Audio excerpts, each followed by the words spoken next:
And बच्चों, आज हम लोग बिहार एनएमएमएस जो मेधा छात्रवृत्ति परीक्षा 2026 से 27 के बीच में क्लास 8 के लिए है, उसके बारे में हम लोग कंप्लीट डिटेल से पढ़ेंगे। ये क्लास 8 के लिए है, ठीक है। तो हम लोग काफी डिटेल में इसको हम लोग पढ़ने वाले नहीं मतलब समझने वाले हैं। आखिर इसमें हम लोग क्या पढ़ेंगे, यहाँ पर शुरू से अंत तक एक ही वीडियो में आपका सभी सॉल्यूशन मिल जाएगा। सिलेबस के बारे में, आवेदन कब करना है, क्या उसमें लगेगा, क्या नहीं लगेगा, और कैसे पढ़ना है, और फ्री ऑफ कॉस्ट कैसे आपका इसको तैयारी करना है, और आपको क्या क्या इसका बेनिफिट मिलेगा, सब उसका मैं जानकारी इसमें देने वाला हूँ, ठीक है। तो यहाँ देखिए, ये क्या है, बिहार एनएमएस एग्जाम मेधा छात्रवृत्ति इसको बोला जाता है। इसमें हम लोग पाठ्यक्रम क्या है, परीक्षा पैटर्न क्या होगा, आवेदन प्रक्रिया क्या, सभी जानकारी हम लोग इसमें जानने वाले हैं, ठीक है। यहाँ देखिए, यह छात्रवृत्ति क्यों महत्वपूर्ण है। तो इसमें देखिए, ये छात्रवृत्ति है राष्ट्रीय आय सह मेधा छात्रवृत्ति, ये केंद्र सरकार का छात्रवृत्ति है, ठीक है। हर एक राज्य के लिए इसमें कोटा निर्धारित रहता है। जैसे देखिए, इसमें वार्षिक आपको अगर ये पास कर लोगे तो 12,000 प्रति वर्ष आपको क्या स्कॉलरशिप मिलेगा अगले 4 वर्षों के लिए, ठीक है। तो टोटल आपका बेनिफिट कितना, 48,000 हो जाएगा। आप जैसे क्लास 8 में हो तो 9th 10th और 11th 12th की पढ़ाई तक आपको इसमें स्कॉलरशिप 1,000 रुपया का मिलता रहेगा, ठीक है। यहाँ पे देखिए लिखा भी है कक्षा 9 to 12 मतलब 9वीं से 12वीं तक आपका बहुत ही मतलब क्या अच्छे ये स्कॉलरशिप यहाँ पर है कि आर्थिक रूप से कमजोर जो मेधावी छात्र मतलब जो जिसके आर्थिक स्थिति उतना अच्छा नहीं है, उसके लिए ये स्पेशली बनाया गया है, ठीक है। तो इसका आयोजक अभी अपने बिहार में कौन कर रहा है, तो एससीईआरटी बिहार के द्वारा, जो जैसे पहले सरकारी बुक वगैरह ये सब जो लॉन्च करते थे उसी संस्थान के द्वारा, एससीईआरटी बिहार के द्वारा यहाँ पर होगा। सभी राज्य का अलग अलग होता है, जैसे दिल्ली का हुआ, यहाँ पे यूपी पंजाब सबका अलग होता है, लेकिन सभी केंद्र सरकार ही इसका मतलब क्या जो खर्चे होता है वो उठाते हैं, ठीक है। तो यहाँ पर आप ये समझ गए। अब अगला देखते हैं हम लोग। यहाँ पे देखिए, इसका आखिर एलिजिबिलिटी क्राइटेरिया क्या है, तो उसको भी हम लोग देख लेते हैं। यहाँ पे देखिए, आपका एलिजिबल आप है या नहीं। आप कक्षा 8 में पढ़ रहे हो, अभी आप कक्षा 8 में अगर पढ़ रहे हो, आपका नाम कक्षा 8 में है, आप केवल सरकारी स्कूल या सरकारी सहायता प्राप्त या स्थानीय जो जैसे यहाँ पे देखिए प्राइवेट स्कूल, यहाँ पे देखिए प्राइवेट स्कूल, नवोदय, सैनिक स्कूल, ये सब एलिजिबल नहीं है। अगर आप कक्षा 8 में अगर इस भी स्कूल से पढ़ रहे हो, कोई भी प्राइवेट या नवोदय सैनिक स्कूल से पढ़ रहे हो, तो आप नहीं इसमें एलिजिबल हो, केवल ये सरकारी स्कूल के लिए है, ठीक है। और लेकिन मान्यता प्राप्त जो सरकारी स्कूल जो है उसके द्वारा ये मतलब क्या आप उसमें अप्लाई कर सकते हो, ठीक है। आपको कक्षा 7 में आपका रिजल्ट आया होगा तो रिजल्ट कार्ड पे 55% मार्क होगा। अगर आप SC ST से आ रहे हैं या यहाँ पर उसको 50% मार्क आना चाहिए, ठीक है। ये देखिए, अगर ये सब चीज में कंफ्यूजन है तो आप मुझे कमेंट करके बता सकते हो। तो कंफ्यूजन तो होगा, आप बच्चे हो, लेकिन अगर मतलब क्या और भी ज्यादा आपको कुछ मतलब क्या जानकारी और भी चाहिए तो आप अपने स्कूल के टीचर को से आप ये सलाह ले सकते हो सब चीज का, ठीक है। आपके माता पिता का आय 3.5 लाख मतलब क्या 3,50,000 से कम होना चाहिए, ठीक है। इसमें आपको मैं यहाँ पर बता दूंगा अभी क्या क्या आपको डॉक्यूमेंट लगेगा, अप्लाई और कैसे होगा वो सब भी मैं बताऊंगा, ठीक है। दिल थाम के बैठिए। और कैसे आपको पढ़ाई होगा, आप कहोगे कि अप्लाई कर लिए तो पढ़ेंगे कैसे और पास कैसे होंगे, सब चीज का व्यवस्था मैं यहाँ पर फ्री ऑफ कॉस्ट आपको देने वाला हूँ, ठीक है। तो वीडियो लास्ट तक आपको देखना होगा, ठीक है। तो आगे देखिए यहाँ पर, अब देखिए महत्वपूर्ण समय सारणी। यहाँ पर देखिए कुछ आपको चीज यहाँ पे ध्यान रखना है। तो 26 जनवरी 2026 से जिस दिन गणतंत्र दिवस था उसी दिन से आवेदन शुरू हो गया। आपका लास्ट तिथि कब है, तो 15 फरवरी। देखिए आज कितना फरवरी हो गया, तो 1 फरवरी हो गया। जल्द से जल्द आप आवेदन मतलब कर दीजिए। ऑनलाइन ही आवेदन होगा, आपको साइबर कैफे पे जाना होगा और वहां पे अप्लाई हो जाएगा, या आप इस स्कूल के माध्यम से अपने अप्लाई कर सकते हो, ठीक है। तो यहाँ देखिए एडमिट कार्ड आपको 5 से 8 मार्च, एडमिट कार्ड उसको कहते हैं जो मतलब परीक्षा देने के लिए ले जाओगे, आपको शायद मालूम होगा। परीक्षा की तिथि देखिए 8 मार्च को होगा, 8 तारीख को 8 मार्च को परीक्षा हो जाएगा। ज्यादा दिन आपके पास नहीं है, सिर्फ लगभग 1 महीना है, ठीक है। अब उसके बाद उसका परिणाम आपको कब मिल जाएगा, तो जून 2026 में मिल जाएगा, मतलब इसका रिजल्ट मिल जाएगा। 1 महीना सिर्फ है, उसका तैयारी कैसे किया जाए मैं सब बताऊंगा डिटेल में, समझ गए।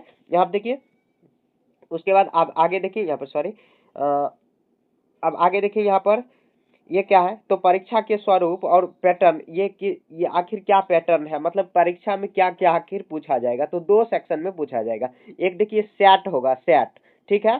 सेट सेट में क्या होगा, साइंस और सोशल साइंस से आपका सवाल पूछा जाएगा। तो यहाँ देखिए विज्ञान, सामाजिक विज्ञान और गणित, ये सेट में देखिए ये 3 सब्जेक्ट लगभग होता है, 3 सब्जेक्ट। तो यहाँ देखिए सोशल साइंस और मैथ, सॉरी 3 विषय। तो यहाँ पर देखिए विज्ञान, सामाजिक विज्ञान, सोशल साइंस जिसको बोलते हैं, इतिहास भूगोल और जो नागरिक शास्त्र है वो सबसे पूछा जाता है। सभी का सिलेबस डिटेल में बता रहा हूँ मैं, यहाँ पे देखिए बताऊंगा। विज्ञान और गणित, इससे आपका 90 नंबर पूछा जाएगा और 90 मिनट आपको समय दिया जाएगा। परीक्षा का यहाँ पर देखिए यहाँ पर एडमिट कार्ड का रहेगा, एडमिट कार्ड पर लिखा रहेगा आपका कहाँ सेंटर पर है नहीं पड़ा। एक होता है मैथ में रीजनिंग पूछा जाता है, जो कि बहुत ज्यादा स्कोरिंग सब्जेक्ट होता है, मतलब ये से आप बहुत ज्यादा स्कोर कर पाओगे। ठीक है, देखिए यहाँ पर मेरा मार्कर ना थोड़ा सा लग रहा है कुछ खराब हो गया, इसीलिए लिखने में यहाँ पे दिक्कत हो रहा है। तो रीजनिंग यहाँ पे देखिए इसमें रीजनिंग पूछा जाता है मैथ में। और दूसरे पेपर में 2 पेपर होगा, एक मैथ होगा एक सेट होगा, साथ ही रहेगा एग्जाम में। ठीक है, तो दोनों मैं सब चीज करवा दूंगा आपको फ्री ऑफ कॉस्ट। आपको बैच लेने की कोई भी जरूरत नहीं, आप बैच भी ले सकते हो, ऐसे बैच लेने की कोई जरूरत मेरे ख्याल से नहीं है। 1 महीना का टाइम है, 1 महीना बैच भी लोगे ना, जब तक दिन रात एक करके नहीं पढ़ोगे तब तक आपका सिलेक्शन नहीं होगा।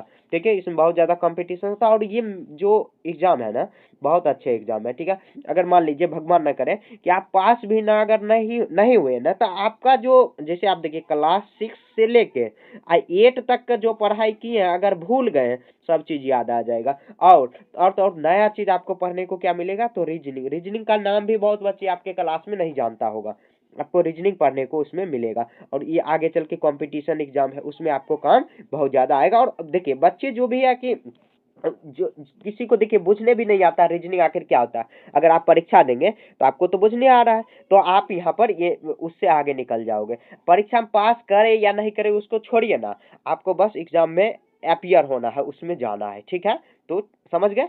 आगे देखिए अगला हम लोग समझ लेते हैं। यहाँ पे 90 मिनट और 90 मार्क का आपका पूछा जाएगा, ये धीरे धीरे आपको याद हो जाएगा। ठीक है, तो यहाँ देखिए निगेटिव मार्किंग नहीं होता है, मतलब आप अगर गलती भी मार दिए, जैसे मान लीजिए क्वेश्चन 10 नंबर का, आपको 4 ऑप्शन उसमें रहता है, एमसीक्यू रहता है, सब रंगने वाला रहता है। जैसे ओमार शीट मैं सब से बता दूंगा, ओमार शीट कैसे रंगना है नहीं रंगना है, क्या करना है क्या गलती नहीं करना, वो सब बताऊंगा। धीरे धीरे इस पे वीडियो आएगा, तो आपको मिस्टर मैथ 2.0 जहाँ पे ये चैनल पे वीडियो आप देख रहे हो उसको आपको सब्सक्राइब कर लेना, और अपने जो दोस्त है जो भी फॉर्म अप्लाई किया है सभी को आपको बता देना, ये सब मैं वहाँ पे पढ़ाने वाला हूँ। ठीक है, तो अपने दोस्त यार को भी बता देना। तो ओमार शीट भी रंगने, ओमार शीट में देखिए आप अगर कुछ गलती अटेम्प्ट कर लिया, ऐसे होता है क्या निगेटिव मार्किंग बहुत सारे एग्जाम में रहता है, तो निगेटिव मार्किंग रहता है ना, तो ये होता है क्या कि उसमें निगेटिव आपको जैसे मतलब क्या सही में से भी नंबर काट लिया जाता है, लेकिन इसमें नहीं है। आप गलती अगर अटेम्प्ट कर लिए तो कोई बात नहीं, गलती की है गलती का नंबर गया, लेकिन सही में से नंबर नहीं काटा जाएगा। तो ये निगेटिव मार्किंग का ये मतलब है कि निगेटिव मार्किंग इसमें नहीं दिया हुआ। और देखिए यहाँ पर पासिंग मार्क भी दिया रहेगा, सम्मान वर्ग, SC ST वर्ग, तो इससे ज्यादा कोई मायने नहीं रखता, क्योंकि कट ऑफ अगर हाई गया, कट ऑफ का क्या मतलब हुआ, जैसे मान लीजिए ये जो फॉर्म है ना लगभग 5000 बच्चे इसमें मतलब क्या सिलेक्शन करवाना है सरकार का, मतलब 5080 शायद सीट है, मुझे उतना एग्जैक्ट तो नॉलेज नहीं है, मतलब एग्जैक्ट याद नहीं है। तो देखिए मान लीजिए अगर 1 लाख बच्चे अगर अप्लाई किया है, 1 लाख बच्चे, तो 1 लाख बच्चे में देखेगा जैसे 4 कैटेगरी 5 कैटेगरी, एक ओबीसी कैटेगरी रहता है, ओबीसी जिसको यहाँ पे BC1 BC2 हमारे इधर बोला जाता है बिहार में, जैसे BC और EBC बोला जाता है। ओबीसी हुआ, एक जनरल कैटेगरी से हुआ, और एक SC हुआ, ST हुआ, तो ये सब का कट ऑफ निकलेगा। कट ऑफ मतलब टॉप जो ऊपर से स्टूडेंट है उसको उठाया जाएगा, और इसी में से 580 पूरा किया जाएगा। वो सीट डिसाइड रहता है पहले से कि जो ओबीसी का है उसमें कितना सीट है, जो जनरल है उसका कितना सीट है, SC ST का कितना सीट है। जैसे SC ST मान लीजिए कि 300 सीट है, ठीक है, मान लेते हैं, ये मैं समझा रहा हूँ आपको। देखिए ये सब चीज नया लगेगा, बार बार आप इसे हैबिचुअल हो जाओगे ना, बस आपके लिए आसान हो जाएगा। तो आप जैसे मान लीजिए कि ओबीसी में कितना, सॉरी SC में 300 सीट है, तो 300 में जो टॉप स्टूडेंट है, ऊपर से स्टूडेंट है, जैसे 180 टोटल मार्क कितना 180, तो टॉप जैसे 120 नंबर कोई लाया, कोई 121 लाया, तो इसी तरह का स्टूडेंट ऊपर से स्टूडेंट है उसको यहाँ पर लिया जाएगा। समझ गए ना, तो कट ऑफ से ज्यादा मायने नहीं रखता, लेकिन आपको टारगेट करके चलना है कि 180 में से 120 प्लस हमेशा टारगेट करके चलना। काफी आसान है, थोड़ा मेहनत कर दोगे ना, बस रात दिन एक कर दो, यहाँ पर देखिए थोड़ा सा हो जा रहा है इधर। तो 120 नंबर लाना बहुत ज्यादा मुश्किल है नहीं, ठीक है। तो 120 तक टारगेट करके चलना है आपको। और बहुत अच्छा है यहाँ पर चीज है, आपको 48,000। देखिए सभी का, देखिए परिवार जो होता है ना, मतलब क्या, जो भी गवर्नमेंट स्कूल में पढ़ता है तो उसका, मैं भी गवर्नमेंट स्कूल में ही पढ़ा हूँ, तो उतना आर्थिक स्थिति हम लोगों का, परिवार का नहीं होता है। तो आपको मेहनत करके क्या 48,000, देखिए आपका ये मेहनत का पैसे है, ये नहीं कि आपको मुफ्त में मिल रहा है। 48,000 रुपया आपको 4 साल के लिए, एक समझिए कि आपको जैसे ना वृद्धा पेंशन मिलता है, जो बड़े बुजुर्ग लोग हैं उनको एक तरह से वैसे ही आपको भी स्कॉलरशिप मिलेगा लिए, लेकिन आपको ये लेने में गर्व होगा, क्योंकि आप ये परीक्षा देके पास हो के लिए हो, ठीक है। कितना गर्व की बात है, परीक्षा देना है, मतलब ज्यादा से ज्यादा बच्चे को आपको इसमें मोटिवेशन देना है कि ये बच्चे, मतलब क्या है, सभी अप्लाई करना है, सभी अप्लाई करना है। क्या मतलब मटेरियल लेना है, क्या करना है, सब मैं डिटेल में यहाँ पे आगे इसी वीडियो में सब बताने वाला हूँ, ठीक है।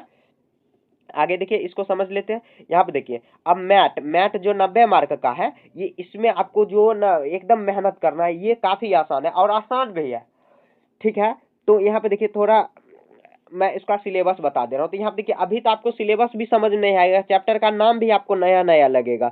आप हो सके कहीं अगर आप पढ़े होंगे तो आपको आप जानते होंगे, जैसे एनालॉगी हुआ, इसमें कोडिंग डिकोडिंग वगैरह ये सब आएगा, सब मैं डिटेल में बताऊंगा। देखिए यहाँ पे एनालॉगी हुआ, कोडिंग डिकोडिंग हुआ, यहाँ पे देखिए डायरेक्शन है, ब्लड रिलेशन है, मैथमेटिकल ऑपरेशन है, रैंकिंग है, यहाँ पर मिसिंग नंबर है, यहाँ पर अल्फाबेट सीरीज है, नंबर सीरीज है, उसके बाद क्लासिफिकेशन, ये मेन इंपॉर्टेंट है। इसमें देखिए 90 नंबर का इसी से पूछा जाएगा, 90 नंबर, बस एक ही बुक, मतलब इतना ही सारा पढ़ोगे 15 दिन के अंदर ये सारा समाप्त हो जाएगा। और प्रैक्टिस कैसे करना है, क्या करना, सब मैं यहाँ पर आपको वीडियो के सहारा मतलब बता दूंगा, समझ गए ना। वीडियो इसी आपको मोबाइल फोन पे आप पढ़ाई कर लोगे, समझ गए। आपको इसका मतलब जरा भी टेंशन नहीं लेना कि मैं पढ़ूंगा कैसे, मेरा तो आसपास में कोई पढ़ाने वाले टीचर नहीं है। पढ़ा रहे कोई टीचर ऑफलाइन तो आप अगर जाना चाहो तो जा सकते हो, लेकिन आप अगर नहीं जाना चाहते हो या तो मैं, मुझ पे आप भरोसा रखो, मैं खुद आपको सब पढ़ा दूंगा, टोटल सब्जेक्ट, ठीक है। तो ये सब सब्जेक्ट जितना भी है, मतलब क्या, यहाँ पर जो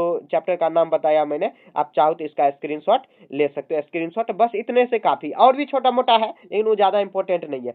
तो ये आपका जो एक और मेरे को लगता है क्या, जो मतलब क्या, वो जो काउंटिंग फिगर है, काउंटिंग फिगर, वो भी आना चाहिए। लेकिन यहाँ पे देखिए मैं यहाँ पर जब बना रहा था तब शायद नहीं आया, तो काउंटिंग फिगर भी आप रख लेना। काउंटिंग फिगर भी मैं यहाँ पर बता दूंगा, वो भी काफी आसान है। मेन चीज होता है ये जो सिलेबस रीजनिंग बता रहा हूँ, इसको प्रैक्टिस करना है, प्रैक्टिस बार बार खूब बनाना है क्वेश्चन, ऑटोमेटिक आपके दिमाग में आ जाएगा। और देखिए मान लीजिए भगवान ना करे अगर आप पास, तो सब बच्चे तो पास नहीं करेंगे। अगर आप मान लीजिए आप ही पास नहीं किए, तो आपका क्या क्या गया, फ्री ऑफ कॉस्ट, मतलब कि आपको फॉर्म भरना है, बस परीक्षा देने जाना है। आपके जिला में जो, जैसे आप मान लीजिए कि कोई भी जिला से हैं, जैसे मान लीजिए आप पटना जिला से हैं, तो आपको बस कहीं पर आपका सेंटर पड़ेगा, पटना में ही पड़ेगा। ज्यादा दूर बच्चे लोग को ज्यादा दूर तो परीक्षा देता ही नहीं है, तो पटना में जाओगे, मुश्किल से 200-400 रुपया खर्चा होगा। और सीखने को कितना मिलेगा, देखिए पढ़ने, देखिए मेन चीज होता है नॉलेज, नॉलेज आपके साथ हमेशा रहेगा। ये सब पढ़ लोगे ना, आगे चल के कॉम्पिटिशन वगैरह ये सब का एग्जाम दोगे ना, पहले से ही आपको आ रहा है, और आप आ नहीं रही है मालूम है। आप उससे, जो भी स्टूडेंट है जो कि पहला बार ये सब चीज का नाम भी जान रहा है, उससे आप बहुत आगे रहोगे, इतना बात याद रखना है, समझ गए। आगे देखिए हम लोग आगे देख लेते हैं। अब देखिए यहाँ पर मैथ जो है उसको भी देख लेते हैं। यहाँ पर देखिए मैथ नॉन भी, ओहो देखिए यहाँ पर आ गया था, वो मैंने देखा नहीं। जो मैंने बता रहा था कि यहाँ पे देखिए छोटा छोटा जो चैप्टर है वो सब यहाँ पर, जैसे पेपर कटिंग हुआ, डाइस हुआ, हिडन फिगर हुआ, उसके बाद चित्र फिगर क्लासिफिकेशन हुआ, काउंटिंग फिगर, देखिए काउंटिंग फिगर आ गया, ये थोड़ा इंपॉर्टेंट है। फिगर सीरीज हुआ, तो ये नॉन वर्बल सीरीज हुआ, ये 1 दिन 2 दिन 4 दिन मुश्किल से काम है, ये बहुत आसान है। इसमें चित्र बनाना रहता है, चित्र रहता है, उसके माध्यम से क्वेश्चन आपका पूछा जाएगा। तो मैथ का ही ये सिलेबस हुआ, जो 90 नंबर का क्वेश्चन पूछा जाएगा ना पीछे जो मैंने बताया है, तो उसी का ये सिलेबस है। यहाँ पर देखिए ये वर्बल जो रीजनिंग होता है 2 प्रकार का, वर्बल और नॉन वर्बल। तो यहाँ पर चित्र बना के इसमें क्वेश्चन रहता है, इसमें सिर्फ मतलब क्या, ऐसे क्वेश्चन लिख के रहता है, जैसे मैथ में लिखा रहता है और सब सब्जेक्ट में लिखा रहता है, तो वैसे, ठीक है। तो नॉन वर्बल और वर्बल का यहाँ पर हो गया। आप देखिए सेट में, तो सेट में देखिए यहाँ पर, तो सेट में से यहाँ पर मैं, यहाँ पर गणित हुआ देखिए यहाँ पर 20 नंबर का हुआ, विज्ञान हुआ ये 35 नंबर का हुआ, सामाजिक विज्ञान ये 35 नंबर का हुआ, ठीक है। तो देखिए यहाँ पर विज्ञान और ये जो यहाँ पर सारा सब्जेक्ट है इंपॉर्टेंट, लेकिन यहाँ पे सबसे ज्यादा इंपॉर्टेंट क्या है, विज्ञान है और सामाजिक विज्ञान है, काफी आसान भी है। मैथ चाहो मैथ भी मैं पढ़ाऊंगा, सब चीज जितना भी सब्जेक्ट है मैं खुद यहाँ पे आपको पढ़ा दूंगा, ठीक है। तो यहाँ पर देखिए विज्ञान गणित सबका यहाँ पर टॉपिक वाइज मैं आपको सिलेबस बता रहा हूँ, ठीक है। उसके बाद देखिए यहाँ पर देखिए सिलेबस क्या है। तो सिलेबस है नोट, यहाँ पे देखिए कुछ नोट करने वाला चीज है। कक्षा 7 और कक्षा 8 के सरकारी जो एनसीईआरटी बुक, अभी देखिए आपके बुक एनसीईआरटी का ही मिला है, या उससे पहले जो एससीईआरटी का बुक मिलता था, एससीईआरटी का मिलता था ना, और एनसीईआरटी का उसी पे पाठ्यक्रम पुस्तकों पर आधारित होगा, मतलब उसका जो चैप्टर है वही। अब देखिए विज्ञान में भी 3 प्रकार का, भौतिक विज्ञान और रासायनिक विज्ञान, और एक होता है बायोलॉजी जिसको हम लोग क्या बोलते हैं, जीव विज्ञान, वो भी काफी इंपॉर्टेंट है। यहाँ पे देखिए विज्ञान का ही सिलेबस हम लोग देख लेते हैं, जो कि 35 नंबर का पूछा जाता है, उसको देख लेते हैं। यहाँ देखिए उसका सिलेबस देख लीजिए, उसका सिलेबस यहाँ पे देखिए, यहाँ पर देखिए फोर्स है, उसके बाद फ्रिक्शन है, साउंड है, ये सब मैं पढ़ाऊंगा। लाइट हुआ, यहाँ पर सभी मोशन, हीट, ये सब है। रसायन यहाँ पर देखिए ये सब, ये सारा सब्जेक्ट को आपके स्क्रीनशॉट ले लेना। ये सब्जेक्ट नहीं, ये सिलेबस हुआ, उस चैप्टर का नाम, उस चैप्टर को मैं खुद पढ़ाऊंगा आपको एक एक चीज को, ठीक है। आगे देखिए, आगे देखिए यहाँ पर जीव विज्ञान, ये काफी इंपॉर्टेंट है। साइंस में अगर मतलब क्या तीनों सब्जेक्ट मान लीजिए आपके पास टाइम नहीं है, तो ये अगर जीव विज्ञान ही सिर्फ पढ़ लोगे तो बहुत सारा आपका यहाँ पर, तो ये 35 नंबर का है ना, उसी में से 20 नंबर का तो जीव विज्ञान पूछ देगा, जीव विज्ञान, ठीक है। यहाँ देखिए क्रॉप प्रोडक्शन, यहाँ पर ये माइक्रोब, सब सेल, यहाँ पर देखिए किशोरावस्था की और 8वीं में पढ़े होंगे। न्यूट्रिशन इन प्लांट, ये सब भी 7वीं 8वीं का सिलेबस है। न्यूट्रिशन इन एनिमल्स, ये सब को डिटेल में मैं पढ़ाऊंगा, ठीक है, पढ़ाऊंगा। इसका ऑब्जेक्टिव प्रैक्टिस सब चीज करवा दूंगा, समझ गए। अब देखिए अगला सिलेबस, मतलब अगले सब्जेक्ट का सिलेबस, सामाजिक विज्ञान। देखिए यहाँ पर सामाजिक इतिहास, जो सामाजिक विज्ञान है 35 नंबर का, यहाँ पर देखिए सबका स्क्रीनशॉट ले लीजिए। जैसे 1857 की क्रांति, बुनकर एवं लोहे की फैक्ट्री, सब एनसीईआरटी का जो चैप्टर का नाम है ना, सब वही दिया हुआ। राष्ट्रीय आंदोलन है, व्यापक साम्राज्य, ग्रामीण क्षेत्र के शासन, उपनिवेशवाद, यहाँ पे आदिवासी, यहाँ पर सॉरी, यहाँ पे देखिए एक पॉपअप आ रहा है, यहाँ पे देखिए। उसके बाद आदिवासी, ढीकू एवं स्वर्ण युग, ये सब दिया हुआ है, ठीक है। आगे देख लेते हैं। यहाँ पे देखिए अगला उसी सब्जेक्ट में सिविक्स और ज्योग्राफी दिया हुआ है, जिसको भूगोल और नागरिक शास्त्र बोलते हैं। ये संसाधन हुआ, कृषि, उद्योग, खनिज एवं शक्ति संसाधन, मानव संसाधन, ये सब भूमि, मृदा, जल, ये। और सिविक्स में देखिए भारतीय संविधान, धर्मनिरपेक्षता, संसद एवं कानून, न्यायपालिका, हाशियाकरण की समझ, यहाँ पे जन सुविधाएं, ठीक है। तो यहाँ देखिए यहाँ पर एक पॉपअप आ गया, तो सब पर आपको ध्यान नहीं देना है। उसके बाद देखिए अगला, आगे देख लीजिए। आगे यहाँ पर हम लोग देख लेते हैं। यहाँ पे देखिए गणित का सिलेबस, ये भी काफी इंपॉर्टेंट। थोड़ा मेहनत कर दोगे ना, बस बहुत ज्यादा नंबर उसमें स्कोर कर पाओगे, ठीक है। सॉरी, यहाँ पर देखिए थोड़ा सा सर्दी है हमको, ठीक है। यहाँ पे देखिए परमेय संख्या हुआ, एक चर वाले रैखिक समीकरण, चतुर्भुजों का वर्ग एवं वर्गमूल, ये सब चीज जो है ना क्लास 7 8 में आप पढ़े होंगे। पढ़े नहीं होंगे फिर से मैं पढ़ा दूंगा, और क्या। यहाँ देखिए घन और घनमूल, राशियों की तुलना जिसको प्रतिशत लाभ हानि बोलेंगे, बीजीय व्यंजक हुआ, क्षेत्रमिति हुआ, घात एवं घातांक हुआ, आंकड़े का प्रबंधन हुआ, गुणनखंड हुआ। ये इतना ही सिलेबस है, ठीक है। और देख लेते हैं और भी है दिया हुआ, तो यहाँ पे देखिए नहीं इतना ही काफी है, और भी होगा डिटेल में थोड़ा बहुत, जो छोटा छोटा चैप्टर उसको शायद मैंने यहाँ पर नोट डाउन नहीं किया। तो यहाँ पे देखिए और भी अगला जो, अब देखिए एप्लीकेशन का आखिर प्रक्रिया, इतना सिलेबस तो आपका हो गया। ये सब में कोई डाउट आपको नहीं होगा, आप कमेंट में बता सकते हो कोई डाउट है भी नहीं भी है, ठीक है। और ये जो है ना अप्लाई करने का एक भी पैसे नहीं लिया जाएगा। हो सकता है देखिए साइबर कैफे में जमा आप अप्लाई करने जाओ ना, हो सके 50-100 रुपया मांगे तो आपको दे देना, वो नहीं, आपका यहाँ पर एप्लीकेशन चार्ज नहीं लग रहा है। 50-100 अगर मांगे तो दे देना, क्योंकि देखिए अप्लाई करने में तो उसका समय लग रहा है ना। जहाँ पर भी आप अप्लाई करवाओगे साइबर कैफे, जहाँ पर ऑनलाइन का काम होता है, उसको बोला जाता है। तो जैसे देखिए यहाँ पर ये वेबसाइट हुआ, इस पे जाना, आप खुद से भी चाहो तो आप यूट्यूब पर वीडियो देख लो, आप खुद से चाहो तो अप्लाई कर दोगे, ठीक है। लेकिन आपको यहाँ पर कुछ अगर डॉक्यूमेंट मांगा जाए तो आपको इशू करवा लेना है, स्कूल से मांगा जाता है, शायद मैंने यहाँ पर नहीं देखा है क्या, नहीं तो आप भी कमेंट करोगे तो मैं उसका अप्लाई करवाना कैसे है तो मैं इसको आपको वीडियो शेयर कर दूंगा, ठीक है। यार देखिए छात्र एवं स्कूल का विवरण सब चीज डालना है। जाति, आय, ये देखिए 3 प्रमाण पत्र आपको याद रखना है, जाति, आय और निवास भी आपको याद रखना है। मतलब ये बन जाएगा आपको, मतलब अपने जो पिताजी चाचा जी जो भी हैं उन बड़े हैं तो उनको बोलना है, ये आप बनवा देंगे, या ऑनलाइन करवा दोगे। ऑनलाइन करवा के आप जाना ये ब्लॉक पे, कहना कि सर मुझे ये जरूरी है और ये मैं अप्लाई करना चाहता हूँ, मुझे जल्दी से जल्द चाहिए। तो वहाँ पे वो बस 1 से 2 दिन में, या नहीं तो तुरंत हाथों हाथ लोग बना के दे देते हैं, ठीक है। कुछ खर्चा पानी भी मांगे तो दिलवा देना, क्योंकि देखिए अगर लास्ट में आप अगर आप अप्लाई करो, सर्वर डाउन हो गया, कहीं अगर फिर से आगे डेट नहीं बढ़ा तो आप अप्लाई नहीं कर पाओगे, ठीक है। तो याद रखना ये सब चीज़। उसके बाद प्रिंट कर लेना और एकदम मन लगा कि ये सब जो रसीद है उसको ध्यान से रखना, ताकि एडमिट कार्ड का डाउनलोड करते समय तो आपको याद रहेगा, ठीक है। तो यहाँ पर देखिए एक बार आपको क्या करना है, सभी चीज़ को आप स्क्रीनशॉट ले लो, ठीक है। मैं यहाँ पर धीरे धीरे यहाँ पर सरका रहा हूँ, तो आप स्क्रीनशॉट सबको ले लो। स्क्रीनशॉट लेके आपको खुद एक बार पढ़ लेना है, ठीक है। सब चीज़ को पढ़ लोगे, देखिए सबको सिलेबस बहुत ज़्यादा जानकारी रखना चाहिए, ठीक है। यहाँ पर देखिए मैंने कितना सुंदर से सजा के यहाँ पर आपके लिए बनवा दिया है सब चीज़ को, ठीक है। उसके बाद देखिए आगे आगे देखते चलिए, ये सब देख लीजिए। तो यहाँ पर हम लोग ये सब चीज़ है कंप्लीट कर लिया। अब देखिए आपका क्लास कब से स्टार्ट होगा, तो क्लास देखिए ये जो है ना, मतलब क्या मैं स्टार्ट करने वाला तो आज ही से था, लेकिन यहाँ पर मैं अगर कल से 6 बजे 6:30 में आपको डेली रिकॉर्डिंग वीडियो मिलेगा। रिकॉर्डिंग लाइव इसमें मैं नहीं कर पाऊंगा, क्योंकि देखिए अपने पास 1000 सब्सक्राइबर नहीं है। तो 1000 सब्सक्राइबर और साथ में जो है ना अपना इधर लाइट और जो मतलब क्या नेट का व्यवस्था उतना अच्छा नहीं है। जो मतलब अगर डिजिटल बोर्ड रहता है अपने पास तो मैं अच्छे से करवा पाता, लेकिन चलिए उतना अभी तो अपने पास है नहीं पूंजी। लेकिन यहाँ पर जितना मुझे मतलब क्या करना है देखिए, तो यहाँ पर देखिए 6 बजे शाम को आपको डेली डेली हर एक सब्जेक्ट का एक चैप्टर आपको मतलब क्या सब चीज A to Z उसका जो क्वेश्चन है वो भी मिलेगा, उसका थ्योरी है वो सब भी एक ही चैप्टर मतलब पूरा निपटा दूंगा, ठीक है। एक ही बार में हो सके तो मैं दिन में 3-4 वीडियो अपलोड कर दूंगा, देखूंगा ऐसे समय तो कम ज़्यादा नहीं है, लेकिन मैं अब कोशिश करूंगा ये सब करवा दूं, आपको थ्योरी के साथ पढ़ा दूंगा, समझ गए। तो आपको पास कोई अगर भी डाउट है तो आप कमेंट में यहाँ पे पूछ सकते हो। देखिए और क्या करना है, अपने दोस्त यार को भी बताना है, ये जलन की भावना नहीं रखना कि उसको नहीं बताऊंगा इसको नहीं बताऊंगा, ठीक है।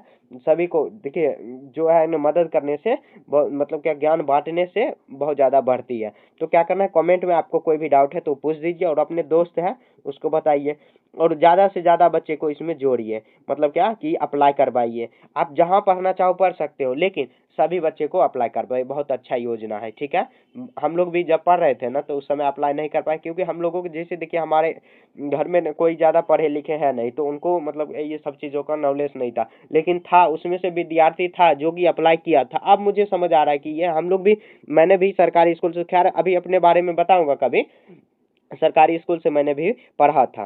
तो यहाँ पर देखिए इतना ज़्यादा ये गवर्नमेंट हम लोगों को फायदा देता है, और कितना सीट खाली ही रह जाता है हर बार, क्योंकि बच्चा को जानकारी ही नहीं है, अप्लाई ही नहीं करवाते। और स्कूल वाले टीचर भी का भी गलती है, स्कूल वाले टीचर बच्चे को अप्लाई ही नहीं करवाते हैं। थोड़ा बच्चे को जानकारी होगा तब ना अप्लाई करेंगे, ठीक है। तो मैं इसके माध्यम से आपको जानकारी भी दे रहा हूँ, और अप्लाई भी करना और पढ़ाई कैसे करना वो तो मैं बताऊंगा भी और पढ़ाऊंगा भी, ठीक है। कोई भी डाउट है तो कमेंट में पूछिए, ठीक है। तब तक हंसते मुस्कुराते और मन लगा के पढ़ते रहिए, ठीक है। मिलेंगे अगले क्लास में, तब तक के लिए जय हिंद जय भारत।